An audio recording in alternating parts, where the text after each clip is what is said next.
Well, Happy New Year, everybody. It's hard to believe we're in 2021, but I just want to bring you a little update from Red House Baptist Church. Again, I'm Pastor Deron, and it's a joy to greet you into this new year. This past Sunday, we started a brand new sermon series, and I'm excited about it. We're talking about finding shelter in the shadow of the Almighty. And I shared just briefly Sunday, one of my good friends from Knoxville had lost his wife just 2 or 3 weeks ago. And I was praying for Martin and praying for his family. And I was just thinking about our country, what we've been through the last 8 years with this COVID crisis, with the elections, with so many things being fluid, people worried about their futures, going through crisis. I just felt compelled to the Lord to take the next 8 to 10 weeks and look at passages specifically in the Psalms that deal with finding shelter in the shadow of the Almighty. And so I preached on Psalm 91 this past week. And if you weren't here, I invite you to go back and listen to that sermon.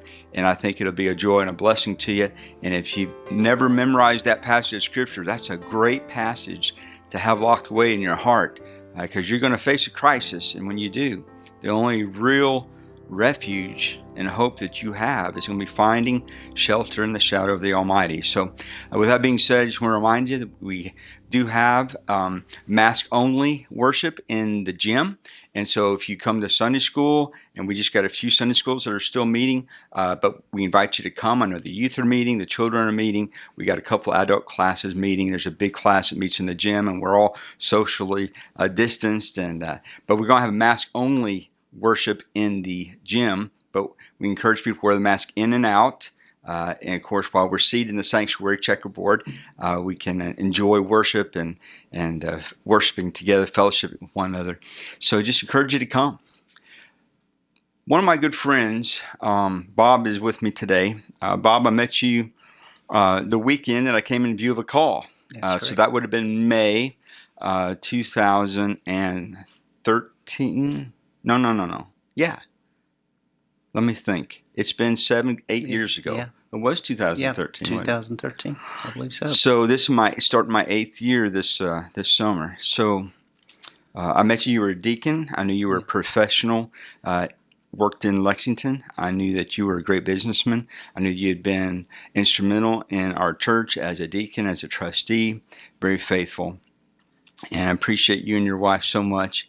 But about 3 or 4 years ago, you ran into some difficulties. You experienced a crisis in your life that you'd never experienced before. Right.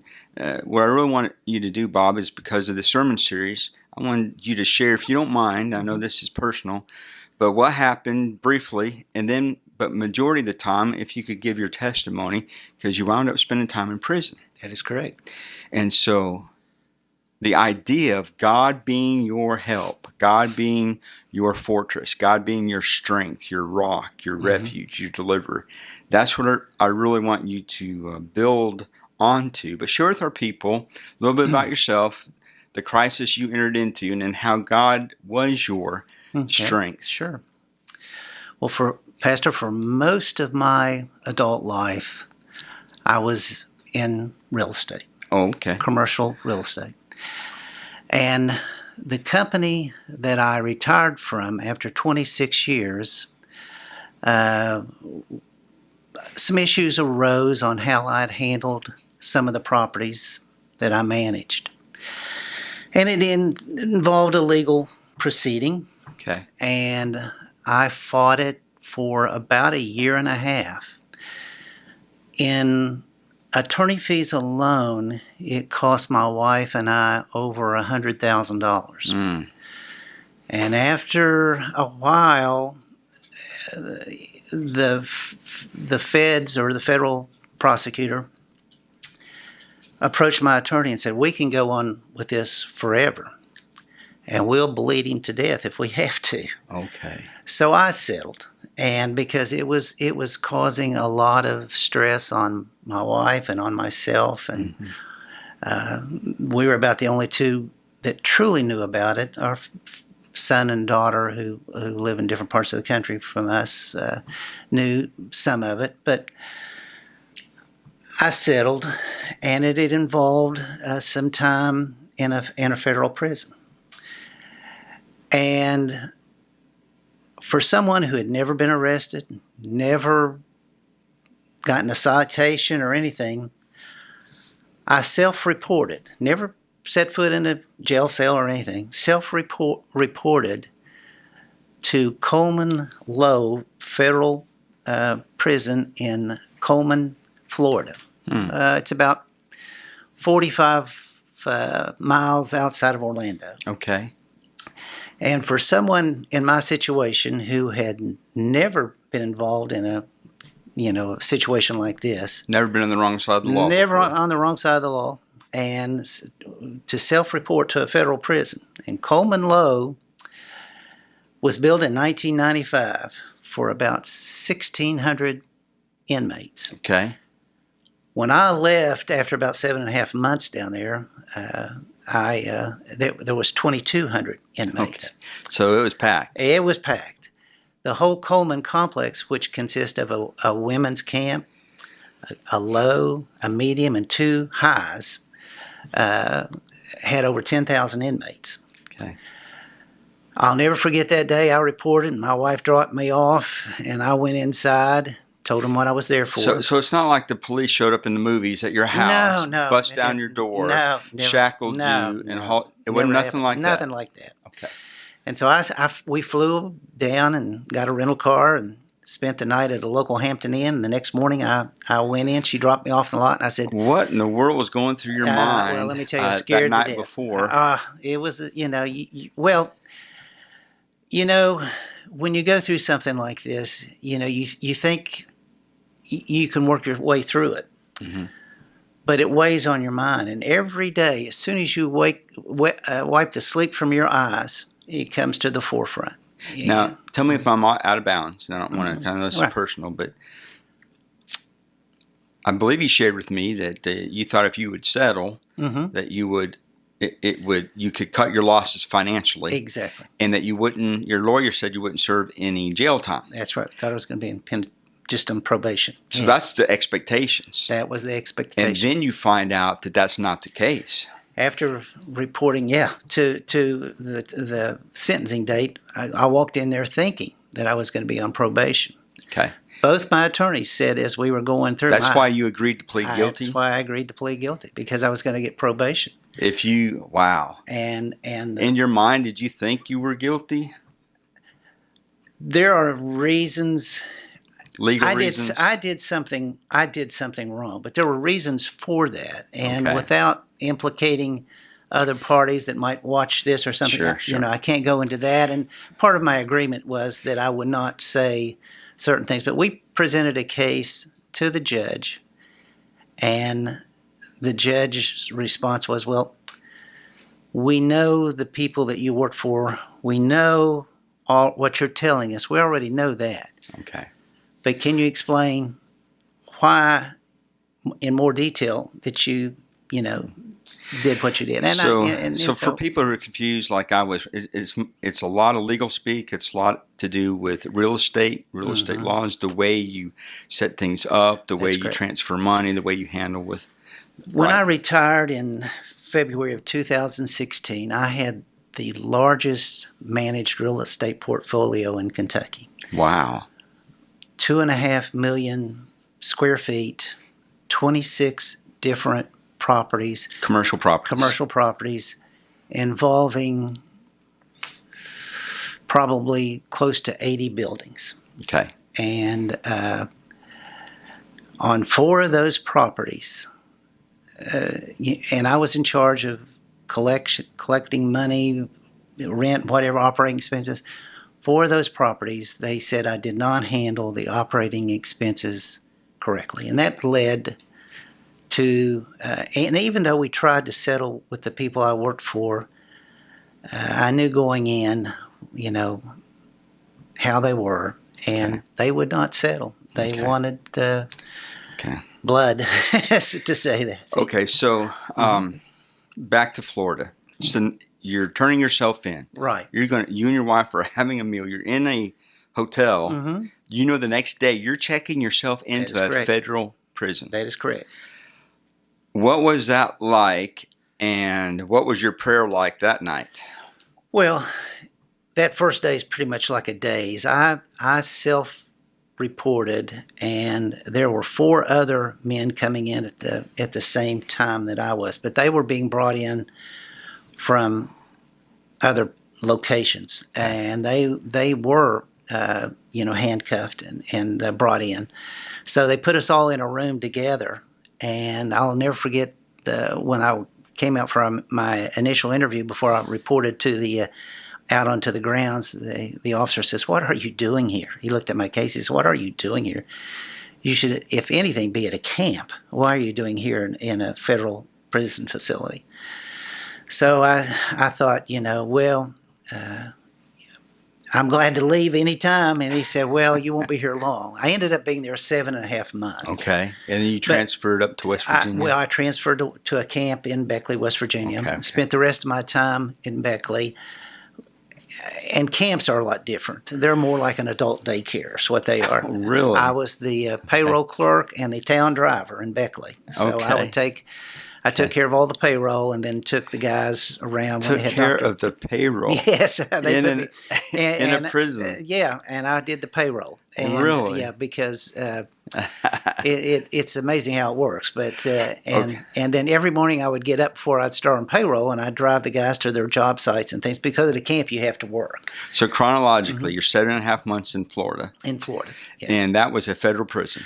Was that scary? Yes. Well, let me tell you, the first thing you notice is the double razor wire at the top of the fence. Okay, that got your attention. That got my attention. And then I walk in, and I realize that once you get processed there in the office area, you report to a residency hall. Okay. Now, there are no cells in these. They're cubes, but you walk across the grounds, and it's probably from the office to my dormitory or residency hall was about 75 yards. And the first thing you notice, other than the razor wire, is that everybody's, you got all these stairs coming at you, and everybody's trying to size you up. But I found out that before you get to the residency hall, they know what you're in there for. Oh. And at Coleman, you had doctors, you had lawyers, you had a lot of white collar. A lot of white collar. Okay. Coleman, though, you also had drug offenders, bank robbers, that type of thing. At a low, you have a lot of guys who worked their way down from the pen, which is your highest security, down to a medium, and then if they've been in there a long time, into the low. And they know what you're in there for before you ever reach your cube that you're assigned to. But, I had some choices to make after about a week trying to find my way around. You got choices to make. Who are you going to hang out with? Who are you going to do this or that with? And you find out very quickly that who you surround yourself with determines how people are going to look at you and think. Now, I would never wish anything, on my experience, on a young guy, because they get challenged. An older guy like myself, you don't get challenged. Okay. It's just it's just the way it is. Okay. I was no threat to anybody or anything like that. So that part was pretty well. It was very smooth. I never had any issues. So you never felt unsafe? I never did feel unsafe. Yeah. One thing about the BOP, the federal system, is that they will not put up with fights or anything like that. You go, it happens. I saw it. But it's not like it's portrayed in movies. Not at the levels I was in. Now, you go to a medium and you go to a high, it's a different world. But at the low and at the camp, it's nothing like you see on TV or anything like that. Well, I know you, as far as I have known you and what I've heard from those who love you and know you and have served beside you for decades here. And we were just all very, very concerned and prayerful for your safety and also for your state of mind and your spiritual well-being. Talk to us a little bit about that at both Florida and when you went to the camp. As I mentioned when we first sat down, this is my prison Bible, and I went through this thing. Every page is lined, starred, notations. You can't bring a Bible in with you. Okay. This was mailed to me by my wife, and I read it every day. I know you had a walk with the Lord before. Yes. But in prison, how did it change? Let me tell you this. There have been many times before I left that I got up on the stage and I would say a prayer. Okay. And I would say a prayer before meals or in Sunday school class or wherever. But when you get in some adversity, Yes. you truly pray. Okay. You get down on your knees and pray. And I saw, along with myself and other guys, I saw us get down on our knees. There are many nights when I'd be walking by a cube and I would see an inmate on his knees praying. And there have been many nights that I got down on my knees and prayed. I prayed every night, every day, and things and when I started my counseling of other individuals at Coleman, one of the first things I said to them was, I believe it's Romans 3:23, for we've all sinned and fallen short of the glory of God. Right. And because the Bureau of Prisons is a federal government institution, they do not promote religion. Okay. So one of the first things I did was find out, by going around the different cubes, you can see who has a Bible on their desk. We all had a desk, or they put it on their cabinet where they would put their clothing and stuff. And if I saw one, I'd go in and introduce myself and talk to them. And because my unit had 214 inmates in just our residency hall on the second floor of a two-story, so altogether there's 400 and some in the one building. I would talk to them, and we started a Bible group, and we would study. Try to you have free time. Okay, that's one thing. You do have a lot of time, and so we would get together every day. Okay, and go over the Bible and different stories. And it's amazing that in a situation where you're, like I like to refer to it as a captive audience, right? You can get across some passages and what they mean and discuss and So listen, this is not what you envisioned. It is not. Not all these years that you served as a Sunday school member, as a churchman, as a person who served this church in committees, and as a deacon, and even as a trustee. But yet, in hindsight now, can you see how your walk with the Lord before, during prison, God was preparing you? And I know that He was your, just like we talked about, Psalm 17, verse 9 says, guard me as the apple of your eye, hide me in the shadow of your wings, protect me from the wicked who would treat me violently.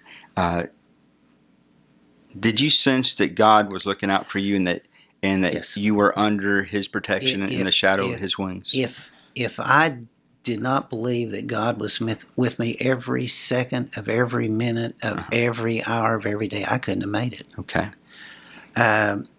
When I first went in, you sent me Psalms 27:14. Okay. Wait for the Lord, be strong, and let your heart be courageous. Wait for the Lord. And I kept that on my mirror, just so that I would know that. And I referred, we're studying Psalms now, and I referred to Psalms many, many, many times. I have almost every page of Psalms starred with a verse. Okay. Because of all the books in the Bible, I always thought Psalms gave me personally more strength. Okay. To carry onward. And I think God uses situations like I was in to tame my pride. I think God hates pride. I think He really does. And sometimes he takes His followers and say, you've kind of gotten away from me. And I'm going to use this situation to bring you back in line, because I am a stronger believer now than I ever was as an active deacon here at this church, or as I was, I'm much stronger now in my belief. Yeah, I meet with some guys, both on Tuesday mornings and on Thursday mornings. And one of the things that we've been discussing the last couple of weeks is that there's different categories of sin, but all sin falls within one of these three: lust of the eyes, Right. lust of the flesh, Right. or the pride of life. Exactly. And God, really, like you say, God isn't tolerant of any of those. That's right. And He will not let it. I like what Spurgeon said. God will not allow His children to sin successfully. That's correct. And so you served your time there in Florida. We prayed, both your wife and your friends that are in your Sunday school class. We gathered just like we had lunch today. Right. We prayed for you specifically, and that God would release you from the place there in Florida and move you up closer to your family, her family in West Virginia. West Virginia, that's correct. So you transferred from this federal prison to West Virginia. What was that? What was the difference, and what was it like? At a camp, there are no fences. I mean, if you wanted to walk out, you could walk out. Really? There was one at Beckley. There was 144 men there. Okay. That was all there were at the camp. Whereas at Coleman, when I left, it was 2,200 in the low, 2,200. I go to Beckley, there's 144. There's no fence. There's one officer there. Really? After I'd been there about a month, they called me in and says, we'd like for you to be the town driver. So they give me the keys to a van, and we'd like for you to do our payroll for us. How about that? I would do the payroll because you get paid there. You get 48 cents an hour is max. It sounds like the story of Joseph in the book of Genesis, right? So here's the keys to the to the prison. We want you to manage and be the steward of. Yeah. So did you ever think that what's happening to me is what happened to Joseph when he was in prison? Sometimes in the Bible? I did think that, and I thought, God's favor was with you. Every morning we would have wake up at 6. Okay. And I'd rush over to chow hall, eat real quick, then go pick up the keys to the van. Okay. And so I would, starting at about 6:45, I started transporting the men to their various job locations. I would take guys to the physicians, to doctor's appointments. Wow. So I'd just drive all over the place in this little, in this white van. Okay. And I said, well, what would I asked one of the officers one time, we were joking, and I said, what happened if I just decided to take off and just keep on going? And he looked at me and said, Chaffins, we'd catch you eventually, But and then I did payroll for the whole camp, and then finally it was time to leave, and And what was it like that day that you left? Were there lots of different emotions going through you? There were emotions. I'd made it through it. My wife and daughter picked me up. You served for a total of 30 months? No. I was in for 23. 23 and then months. I had 5 months of house supervision. Gotcha. And 28 altogether. Okay. But I was actually incarcerated for 23, 7.5 at Coleman Low, and then the rest of the time at the 23 months at a camp. And so that scripture, and I'm ashamed to admit I forgot that I sent you that verse, but that's a good verse. Yeah. Psalm 27:14. Yes. Wait for the Lord, be courageous. Yes. Let your heart be strong. Yeah. Wait for the Lord. It just gave me the inner strength. And like I say, I posted it, in my mirror and saw it every day. And I took it with me to Beckley as well. Okay. I posted it there. One thing I do want to add at Beckley, about Beckley, was when I got there, they had a chapel, but they had no minister, nothing at all at Beckley. And so one day I kept going a couple Sundays, and there was 2 or 3 guys always sitting in there and just, reading the Bible thing and praying. I said, guys, why don't we, do we have a chaplain? They said, they used to have one, but because of cutbacks or whatever, we don't have a chaplain here at the camp anymore. The chaplain that we have none.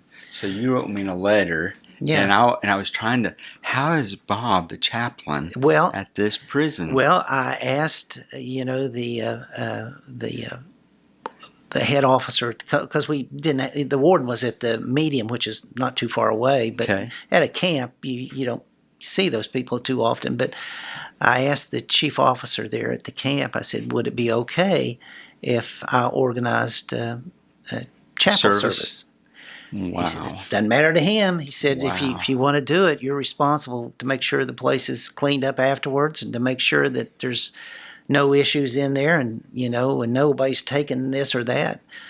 And so we started with 3 of us. We ended up, there was a young man there who was believe it or not, a former youth pastor at a church in Chillicothe, Ohio. Wow. And he had gotten into some trouble there, so he became our music guy. I asked him if he, and so, and we went all over the camp and, got men and, invited them. Now, some were not receptive at all. Sure. Some, would say they're coming, and some would come for a Sunday or 2 and then move on. But we developed a core group. Now, one thing about a camp, there's constant turnover. People, when you go to Coming a camp, and going. it's a sign that you're getting ready to Be released. be released. Okay. And so we built our chapel service, and the last Sunday that I spoke, which was this, I left, I believe, the camp on a Tuesday, and my last Sunday we had our biggest crowd of men in the chapel since I had been there, and we had 38. Over the time I was at Beckley, we had like 20 come to know Christ. Came to faith in Christ. Yes. Now, Wow. we couldn't do baptisms there because we couldn't do that, but we had them, and there are many a time, and I am not a pastor by any means, and I'm not a great speaker, but we had people, that. So would you even give invitations? We would give invitation, and they would, in our little chapel there, we had many a time, 2 or 3 at a time would walk Isn't up. that incredible? And so I told Teresa when I got home, I said, you think of it as being incarcerated. I don't wish it on anyone, but it's a way that God used me during that time, and like I say, I came closer to Christ there than any time before. And, I learned, adversity comes to everyone. If you haven't experienced adversity, I don't know of an individual that does. I mean, you think you may be, we see it every day. People seem to be, I get tickled at Facebook. People put pictures on there. Everybody's happy. Everybody's having a good time. Everybody's living a Hallmark world, Okay. In reality, that's not the that way. case. Yeah. That's not the case. And, So you lived out that verse. Wait for the Lord. Be courageous. Let your heart be strong. Wait for the Lord. And so, I'm preaching this series, so I'm just starting. And this next Sunday, I'm going to preach from Psalm 27 about finding strength in the Lord as our stronghold, and about how He really is our shelter in the midst of adversity. Yes. And so we got people who may watch this, and maybe they have somebody that's in prison. Right. Maybe they've been in prison before, and they think, well, nobody will accept me, in church. And I don't hope that never crossed your mind. I wrote to you, and we prayed for you and your friends, and we wanted you to know we loved you, and we were ready for you to come back. Right. Would you have any comments or thoughts that you would tell someone who's watching this? Well, I would just tell everyone, we all have adversity in our life. And you can rely on a counselor or whoever, but man's going to let you down. God is constant. His word is here. Just take it to heart. Go with it. Stick with it. Read it every day. Get into a good Bible-believing church. Red House is one that some of the best people in the world come to this church, and like I've mentioned earlier, if it hadn't have been for the letters and the cards and the support they gave my wife and myself, I probably wouldn't have made it, because I wasn't that strong of an individual, and it got me through a time of adversity in my life, and I'm a better man for it. better Christian. I just, we're going to have to close here in just a minute, but, I preached through the life of Joseph, and I think it's Genesis chapter 50, verse 20. Joseph went through a lot of things in his life that, honestly, Bob, I think parallel your life. But, when his brothers were scared that he was going to have retribution on them after they were responsible for all the things that went on in his life, he told them in Psalm 50, verse 20, this is what Joseph said to them: "Don't be afraid." He said, "What you planned for evil against me, God used it for good to bring about this present result, the survival of many people." And I know you say you wouldn't wish this upon anybody, but I hear the softness and the tenderness, and I see the light of grace in your eyes, and I think you would testify you're a better man because of this difficulty and this. And you have paid back society. You have done your time. Right. God's forgiven you. Our church loves you, and I remember you calling me and tearfully. You said, "Pastor, I'm sorry," and wasn't even sure what was going on, to be honest with you, and I didn't understand. Things that happen in white collar arenas. But I just want you to know that I think you're a testimony of grace. And one of the reasons I wanted to have this conversation was to be an encouragement to others that God really is the only hope that we have. That's correct. And He is the only stronghold and that you can find safety and security under the shadow of His wing. That is very true. You have a concluding thought you'd like to share with us? Well, this experience has brought me closer to our Lord, and it's made me a better person. And if anyone out there has a family member that in any way I could help, I would be more than happy to. Okay. Well, I hope you've been blessed. I've been blessed and edified, and I just appreciate you, Bob. Appreciate you and your wife. Appreciate your love for the Lord, your faithfulness, and what a testimony of how faithful God is to His people, no matter where they're at, and that God used you. He used you, and I'm grateful for that. I'm grateful that He really was the strength of your life. So I just want to say to those who are watching, we don't know what the future holds in 2021, but we know who holds the future. And that's not just a cliche, that is the truth. And I pray that if you don't know the Lord, that you will fall to your knees, you will call upon the name of the Lord. Whosoever shall call upon the name of the Lord shall be saved. That's a promise straight from God. And so I just hope that you know that you've got the Lord in your heart, and that He is your Savior, He's your King. And I pray that you will find shelter under the shadow of His wings, not only throughout the 2021 year, but all the days of your life. So, Bob, God bless you. Thank you for your time. Thank you for sharing your words of testimony. And those who are watching this, God bless you. Remember, our only true hope is the Lord. He's the only one who will never let us down. God bless you. Hope to see you this Sunday in church. Remember, we have Sunday school available. 10:45 is worship. 6 p.m. we come back for a little digging deeper on Sundays. And we have a new men's Bible study starting on Wednesday nights at 6 p.m. in the gym, and a women's Bible study in the old sanctuary at 6. God bless you. Have a great week. We'll see you next time.